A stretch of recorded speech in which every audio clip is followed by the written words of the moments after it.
Assalamualaikum warahmatullahi wabarakatuh. Halo, apa kabar semuanya? Semoga kita semua dalam keadaan sehat selalu ya. Dan kita semua tetap semangat dalam menjalankan aktivitas kita sehari-hari. Walaupun dengan kondisi seperti ini, dengan kondisi apapun, kita masih bisa bersemangat menjalankan perkuliahan kita. Dan semoga kita bisa bertemu kembali menjalankan perkuliahan yang kita inginkan, kuliah di kelas tatap muka, dan tidak lama lagi mungkin kita harapkan kita bisa menjalankan perkuliahan secara offline, tidak selalu online. Oke, baik. Hari ini materi kita yaitu mengenai tentang kepemimpinan. Kalau mendengar kata kepemimpinan, tentunya tidak asing bagi kita, karena keseharian kita pasti kita pernah dipimpin atau kita memimpin. Ada yang menjalankan tugas sebagai ketua di organisasi, di mahasiswa ya, atau yang punya pengalaman waktu SMA dulu, waktu sekolah dulu pernah menjadi ketua OSIS ya, atau di lembaga atau di kegiatan-kegiatan yang ada di sekolah ekstrakurikulernya pernah memimpin. Atau menjadi saat ini menjadi ketua kelas, misalnya ada yang menjadi ketua kelas. Nah, kalau kita pahami yang namanya pemimpin itu pasti ada orang-orang yang dipimpinnya. Atau kemudian untuk menjalankan tugas kepemimpinan itu, maka yang perlu dipahami juga bahwasannya apa yang mau dicapai.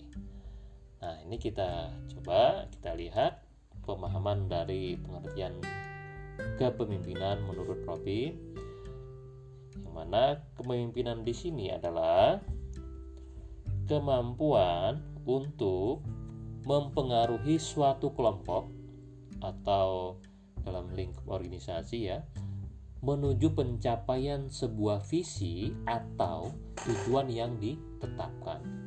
Jadi seorang pemimpin tentunya dia harusnya memiliki kemampuan. Bagaimana kemampuannya itu yang dia gunakan untuk mempengaruhi orang yang dipimpinnya dalam mencapai tujuan bersama atau tujuan yang ditetapkan oleh organisasi. Nah, lalu muncul pertanyaan ya, apa perbedaan antara leader sama manajer? Kalau di sini kita pahami bahwasannya tidak semua seorang pemimpin itu adalah dia seorang manajer ya. Jadi mungkin dia bisa mempengaruhi orang lain, dia bisa bagaimana mengarahkan orang lain, bagaimana dia menginspirasi orang lain. Tapi ketika mungkin yang sifatnya tugasnya manajerial, dia mengatur, yang membuat jadwal dan segala macam ya, belum tentu mungkin dia bisa melaksanakannya ya. Atau juga tidak semua manajer adalah seorang leader, atau yang menjadi seorang manajer dia punya tugas keseharian untuk merencanakan, kemudian mengatur, menjadwal, kemudian tugas-tugas apa harus dilakukan, apa yang perlu dicapai. Tapi dia tidak punya kemampuan untuk mempengaruhi orang-orang yang dipimpinnya, atau dia punya hambatan untuk mengatasi kondisi seperti itu, atau mentransfer bagaimana tugas-tugas itu bisa harus dilakukan, atau juga menginspirasi orang-orang yang dipimpinnya untuk menjalankan tugasnya. Maka kita pahami bahwasanya tidak semua manajer adalah dia bisa menjadi seorang leader. Jadi tidak ada jaminan jika seorang manajer dia mampu memimpin secara efektif. Jadi bisa saja ya seorang manajer itu belum tentu bisa memimpin secara efektif. Nah, tentunya harapannya yang kita pahami, yang kita inginkan bahwasannya seorang manajer dia juga adalah seorang pemimpin, atau seorang leader, seorang pemimpin juga sebagai seorang manajer. Oke. Nah, apa perbedaan tadi ya antara leader sama manajer? Kalau kita lengkapi lagi di sini, kalau seorang leader itu dia tertantang untuk status quo. Jadi dia tidak menjalankan tugas yang sifatnya yang atau dia melakukan kegiatan yang rutin-rutin saja, tapi dia juga melakukan yang sifatnya ya ini berkaitan juga karena arah berpikirnya ke depan, yang seharusnya seorang pemimpin itu berpikirnya ke depan ya. Jadi tentunya dia tidak melakukan yang selalu sifatnya itu saja gitu. Jadi dia membawa perubahan. Kemudian juga seorang leader itu menciptakan visi masa depan. Dia cara berpikirnya seorang pemimpin itu berpikirnya adalah berpikir visioner. Jadi bagaimana dia sudah memikirkan masa depannya organisasi, bagaimana apa yang harus bagaimana membawa organisasi nanti, tantangan ke depannya bagaimana, dia sudah memikirkan itu.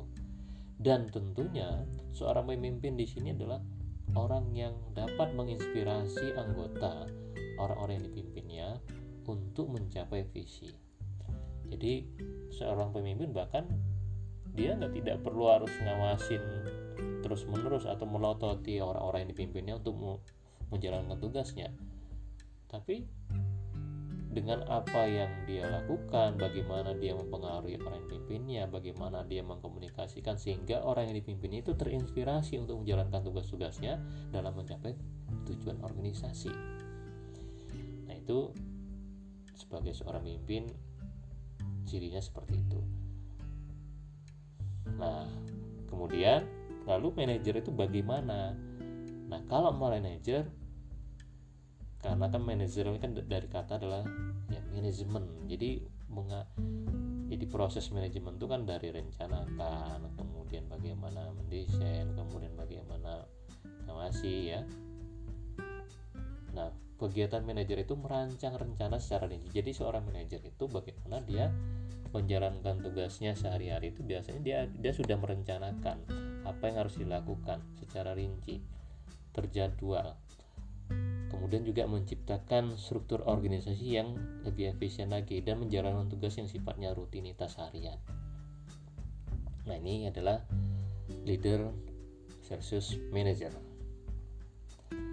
Nah, kita coba lihat di sini ada ilustrasinya antara leader sama bos ya. Jadi kalau bos itu yang di belakang ya, dia santai-santai duduk, kemudian hanya ya ayo jalankan gitu kan. Dan mungkin dia tidak, ya orang-orang yang dipimpinnya menjalankan tugasnya bukan karena terinspirasi, tapi memang karena justru ya memang tugas saya gitu kan.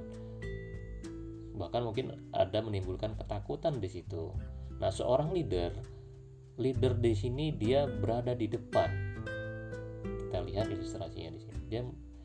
Dia menunjukkan arah tujuan organisasi karena di depan dia secara berpikirnya sudah di depan, apa yang harus dilakukan dia menunjukkan, mengarahkan, dan orang-orang yang dipimpinnya terinspirasi karena saya merasa juga melihat pemimpin saya ini dia tidak hanya sekedar ngomong, tapi dia juga bahkan melakukan dan bahkan dia memberikan contoh yang bagus pada kami dan hingga kami terinspirasi. Nah, ini adalah pemimpin.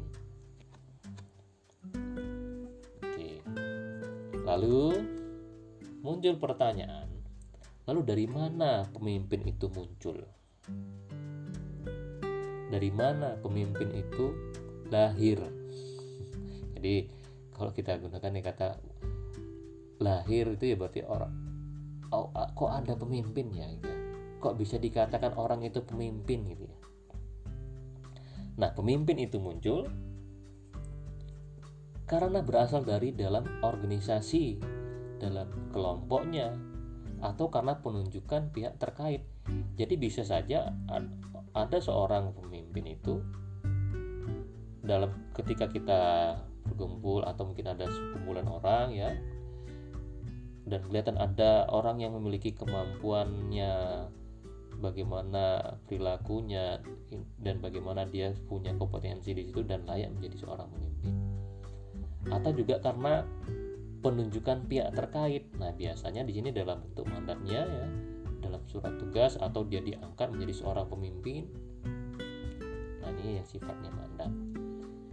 Jadi seorang pemimpin tentunya ketika dia mendapatkan mandat, ketika dia menunjukkan perilakunya, itu adalah kekuasaan yang diberikan. Jadi kekuasaan itu tidak selalu yang sifatnya itu, jadi kalau kita pahami ya teori bahwasanya kekuasaan itu tidak selalu yang diberikan kepada dari sebuah organisasi atau dari mungkin dalam lingkup, misalnya di organisasi, di perusahaan dia mendapatkan jabatan sebagai seorang direktur, kemudian dia memiliki kekuasaan.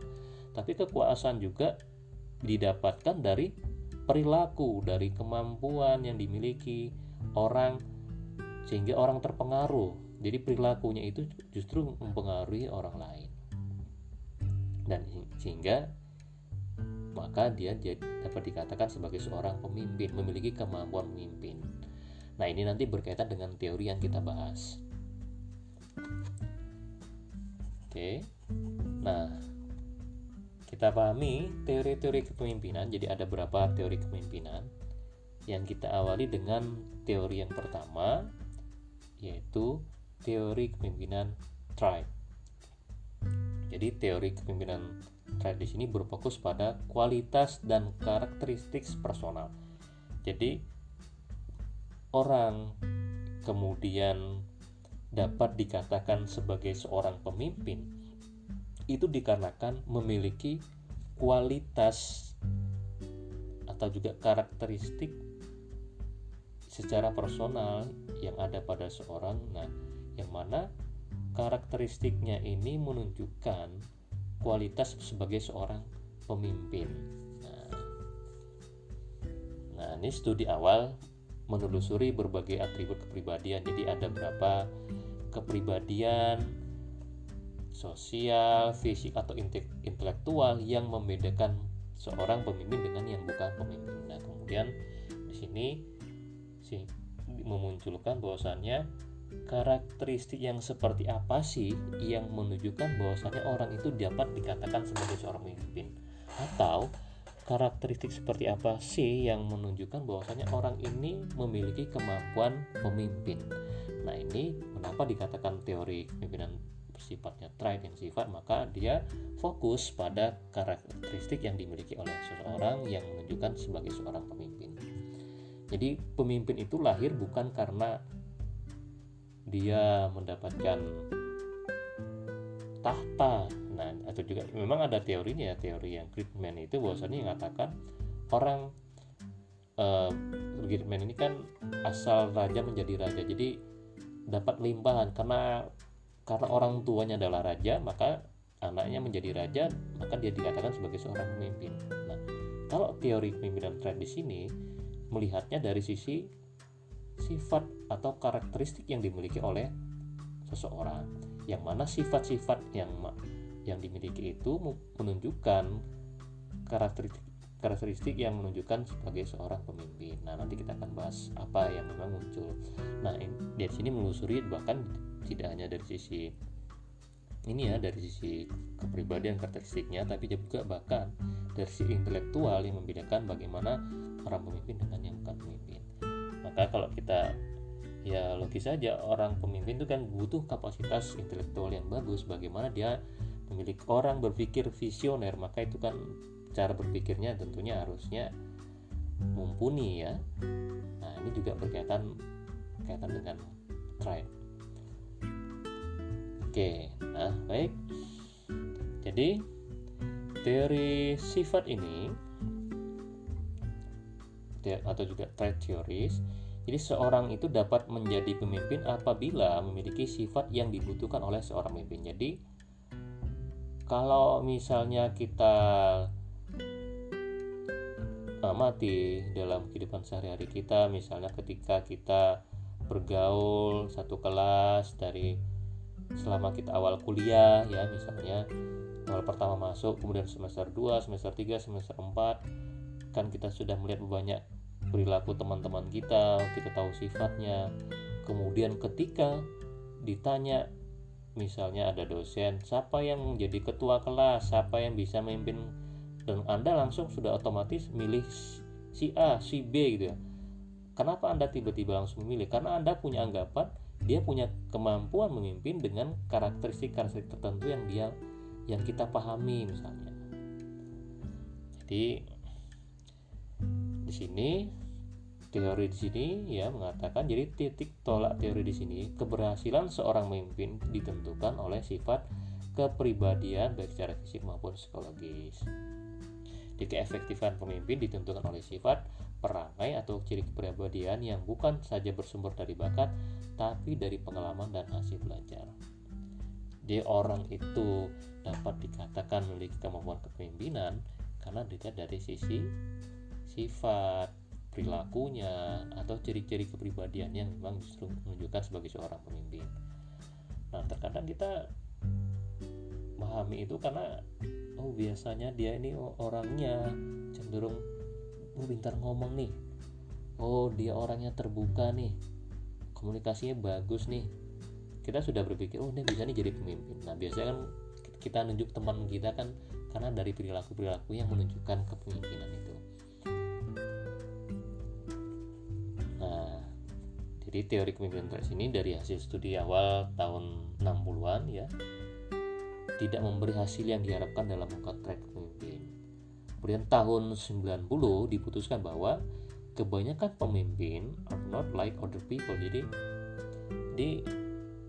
kebanyakan seorang pemimpin itu seperti ya tidak semua karakteristik tidak dimiliki oleh semua orang ya. Jadi ada yang justru yang karakteristik atau kepribadian dimilikinya itu yang menjadi sangat khas sekali, yang memang tidak dimiliki oleh semua orang, kemudian ini menjadi persyaratan menjadi seorang pemimpin. Oke. Jadi teori kepemimpinan trait di sini ya muncul juga era kajian Big Five, jadi teori Big Five, jadi Big Five personality. Jadi kalau ada tesnya juga itu ya Big Five personality yang dirasa cocok untuk menjelaskan kepemimpinan. Jadi misalnya ambisi, jadi berkaitan dengan ambisi dan energi adalah bagian dari extraversion. Ini mendukung traits sebagai prediktor kepemimpinan. Jadi dari sisi energi ya, dan juga ambisi yang mana menunjukkan extraversion, orang yang lebih cenderung punya karakteristik yang extraversion ini mendukung bahwasannya dia kecenderungan memiliki kemampuan kepemimpinan.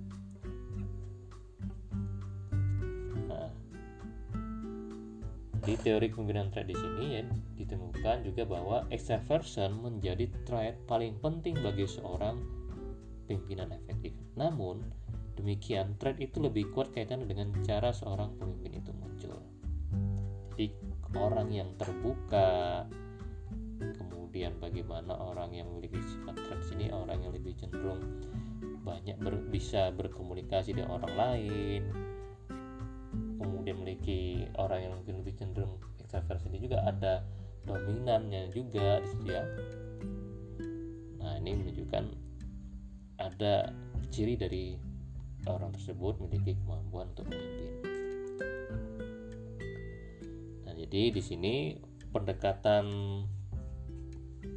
trait di sini mengatakan pimpinan yang baik adalah menyukai berada di antara orang-orang lain. Jadi orang-orang yang sesungguhnya adalah ini ya extrovert ya, atau lebih tepatnya jadi lebih mudah terbuka dengan orang lain ya, justru dia mudah berkomunikasi, kemudian mampu asertif, jadi mampu bersikap tegas, jadi menyampaikan apa adanya, kemudian juga konsistensinya juga, disiplin dan mampu tetap berkomitmen, kemudian orangnya lebih cenderung terbuka, kreatif dan fleksibel. Ini adalah bagian dari teori kepemimpinan yang dari pendekatan trait. Jadi orang yang memiliki kemampuan-kemampuan yang saya sampaikan tadi, memiliki sifat-sifat atau karakter yang saya sampaikan, itu dapat dikatakan sebagai pemimpinan yang baik. Nah, jadi teori kepemimpinan trait di sini, jadi alasannya konsisten dan extraversion, jadi berhubungan positif dengan self efficacy, jadi kepercayaan diri. Jadi orang yang cenderung berani ngomong, kemudian disiplin yang tinggi, kemudian jadi orangnya di sini biasanya memiliki kepercayaan diri yang tinggi. Dia mampu untuk menjalankan tugasnya, berkomitmen, bertanggung jawab, kemudian dia mampu untuk berkomunikasi, bersifat terbuka, dan biasa berhubungan secara positif dengan kepercayaan diri seorang, dan ini berkaitan dengan kepemimpinan. Nah, jadi orang yang suka mengikuti seorang yang dipercaya mampu mengarahkan menuju tujuan yang tepat. Oke. Nah, kita pahami selanjutnya. Trait juga dianggap mengindikasikan kepemimpinan efektif ketika memiliki emotional intelligence, jadi kecerdasan emosional. Jadi orang yang memiliki kecerdasan emosional yang bagus, maka cenderung dia dapat memimpin orang lain. Jadi tanpa kecerdasan emosional, seorang dapat memperoleh perhatian luar biasa, analisis yang bagus, visi yang menarik, ide yang tak kunjung habis, tapi tidak menjamin menjadi pemimpin yang baik. Nah, jadi bukannya sekedar dia bisa berbicara, tapi bagaimana ada sifat, ada karakteristik yang dia bagaimana bisa mengatur emosinya ketika menghadapi dengan berbagai macam situasi, ketika menghadapi dengan anggota yang dengan berbagai macam karakter yang berbeda, atau ketika pada saat anggotanya tidak selalu menjalankan tugasnya, apa yang harus dilakukan, ya. Atau juga di sini berkaitan juga bagaimana dia berempati dengan anggotanya, ya. Nah, ini berkaitan dengan emotional intelligence.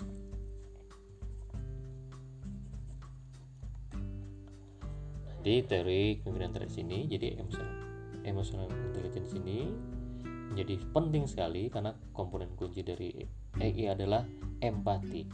Jadi pemimpin yang berempati mampu merasakan kebutuhan orang lain, kebutuhan orang-orang yang dipimpinnya, mendengarkan apa yang dikatakan bawahan, dan membaca reaksi orang lain. Jadi ini kan berkaitan kemampuan memimpin ini kan jadi kita pahami definisinya adalah mempengaruhi orang lain. Ketika orang lain ini kan tidak hanya yang dipimpin, kan tidak hanya satu, bahkan seorang pemimpin bahkan yang dipimpin itu ada sampai ratusan, ribuan, ya. Bagaimana dia juga menunjukkan empatinya di situ terhadap kebutuhan orang-orang yang dipimpinnya, mendengarkan apa yang dikatakan bawahan, dan membaca reaksi orang lain. Nah, ini melihat dari sisi trait-nya tadi, ya. Jadi kalau kita pahami tadi ada extraversion, consciousness, juga kemudian sini ada emotional intelligence. Nah, jadi seorang pemimpin efektif dan mengelola emosi akan merasakan mudahnya mempengaruhi perasaan bawahannya, ya, dengan mengekspresikan simpatinya, keramahannya, dan antusiasmenya pada kinerja yang baik, serta menggunakan irritation kepada mereka yang gagal kinerja. Jadi dia tidak hanya sekedar memarahi orang yang gagal, tapi juga bagaimana dia berusaha untuk memberikan masukan yang baik, memberikan feedback yang membangun. Tentunya di sini akan membuat yang gagal tadi untuk bangkit dan bisa memperbaiki dirinya agar tetap bisa mencapai tujuan yang telah ditetapkan atau tujuan yang disepakati bersama. Jadi kesimpulannya di sini bahwasannya teori kepemimpinan trait di sini jadi tidak selalu bahwasannya sifat ini dapat memprediksi leadership, ya. Jadi kalau dari teori ini, jadi tidak selalu mengatakannya bahwasannya ini sifat itu selalu menunjukkan memprediksi memiliki leadership. Tapi yang perlu kita pahami bahwasannya ada beberapa sifat-sifat tertentu, karakteristik tertentu yang mendukung kemampuan untuk orang bisa menjalankan tugasnya sebagai seorang pemimpin. Dan kemudian traits mampu memprediksi kemunculan kepemimpinan dan kehadiran kepemimpinan daripada membedakan mana pemimpinnya efektif dan yang bukan. Jadi teori di sini belum membahas bagaimana sifat-sifat yang tadi itu menunjukkan kemampuan yang paling efektif dalam mempengaruhi orang lain. Atau juga bisa dikatakan dengan sifat-sifat tersebut memastikan bahwasannya orang tersebut efektif dalam menjalankan tugasnya sebagai seorang pemimpin. Jadi di sini belum mampu untuk memprediksi itu, ya, perlu diperkuat lagi dengan penelitian yang lainnya, diperkuat lagi, mendalami lagi untuk mendukung teori ini. Nah, kenyataannya jadi individu menampilkan trait dan orang lain menilai apakah pemimpin berhasil mendorong kelompoknya mencapai tujuan atau tidak. Ini berkaitan dengan sebelumnya tadi, ya. Jadi berkaitan dengan tren ini tidak berbanding lurus juga berkaitan dengan keberhasilannya untuk memimpin orang lain, tidak berbanding lurus juga mungkin berkaitan dengan bagaimana orang terinspirasi untuk mencapai tujuan yang sudah ditetapkan atau menjalankan tugasnya. Tapi yang kita ingat bahwasannya tren di sini ada menunjukkan beberapa perilaku yang kemudian ini mendukung untuk seorang bisa menjalankan tugasnya sebagai seorang pemimpin. Oke.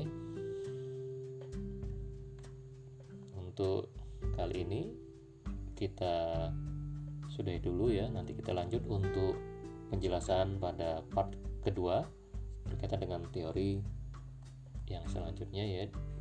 Tadi adalah teori tribe, teori kepemimpinan, kemudian teori selanjutnya adalah teori behavior atau teori perilaku. Oke, terima kasih. Tetap semangat. Jangan lupa untuk mendengarkan di part selanjutnya. Saya akhiri. Assalamualaikum warahmatullahi wabarakatuh.